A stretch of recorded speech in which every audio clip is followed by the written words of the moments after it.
again, Japanese power was too great, and after a battle lasting but a few days, the city fell to the invaders.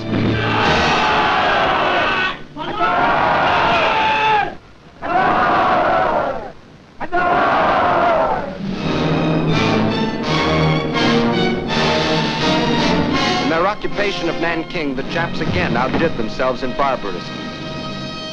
The helpless populace was trapped by the city walls and could not flee. The Japanese soldiers went berserk. They raped and tortured. They killed and butchered.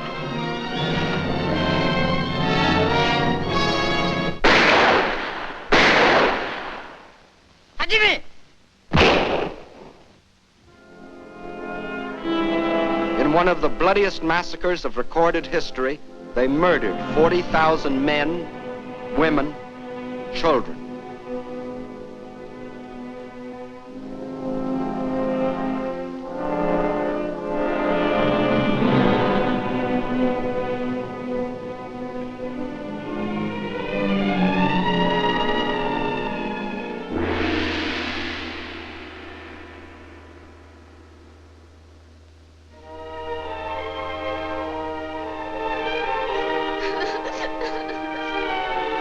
Those who lived might better have died, for the horror of their twisted and torn bodies was worse than death.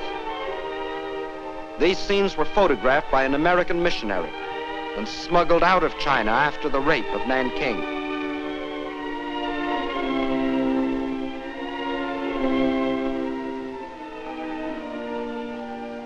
This nightmare of cruelty was all the more horrible because it was deliberately planned by the Japanese High Command to tear the heart out of the Chinese people once and forever.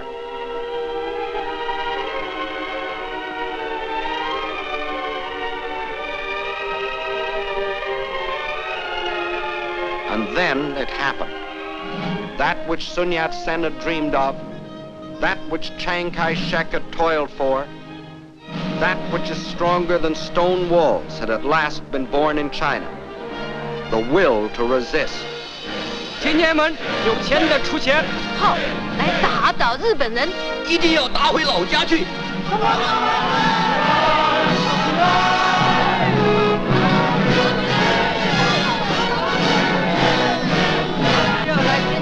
In their last bloody blow, the Japanese had accomplished what 4,000 years had failed to bring into being: a united China, an aroused China.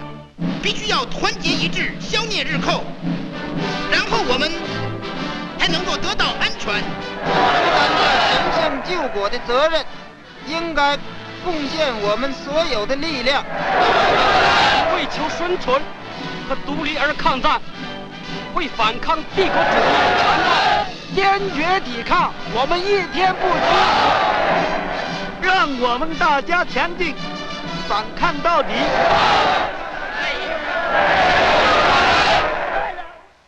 But the Chinese knew that the will to resist was not by itself enough. They knew that China must develop the power to resist also. And this cannot be created in an instant. So they too made a plan. And it was this: they would slowly yield territory, piece by piece, while they developed the power and built the weapons to rid the land of its invaders. The industrial strength of China must be moved to the west, beyond the mountains, beyond the railroad lines, beyond the lines of communication. There, safe from enemy attacks, they might produce the rifles and guns that China so tragically needed. Thus, China would trade space for time. Space for time. Blow up the roads.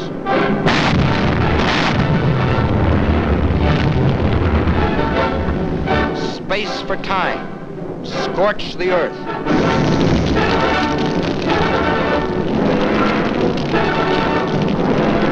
Space for time. Blow up the factory building. Leave nothing for the invaders.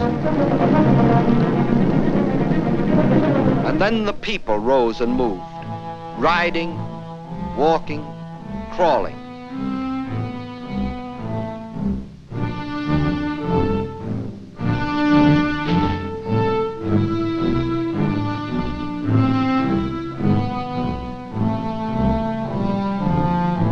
30 million of them, spontaneously driven by an epic impulse, rose and made their way westward.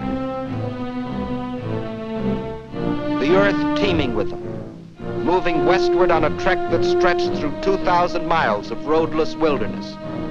Thus the world witnessed one of the most amazing spectacles in human history, the greatest mass migration ever recorded. Whatever could be of use and could be moved, the Chinese took with them on a Homeric journey. Their libraries, their schools, their hospitals, all dismantled and carted away. The machinery from over 1,000 factories, weighing over 300 million pounds, was moved away in trucks and ox carts and on their backs, 2,000 miles away, 2,000 miles westward. Wherever they could, they gathered along the few remaining railroads, waiting, hoping for some chance to ride part of the way toward their westward goal. And when they had packed the last train with the last ounce of humanity and machinery, the tracks themselves were taken up, rail by rail, tie by tie, to be transported westward, to leave nothing for the enemy.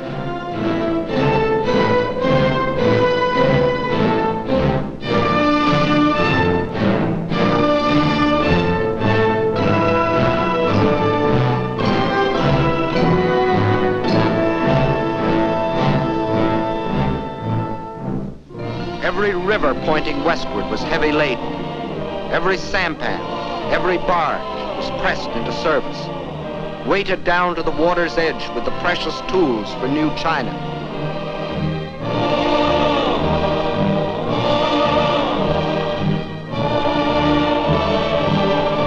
Nothing could stop them, not even the rivers that narrowed into mountain gorges. Westward with their loads of machinery, more precious than gold.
Measured by the mile, by feet, by inches.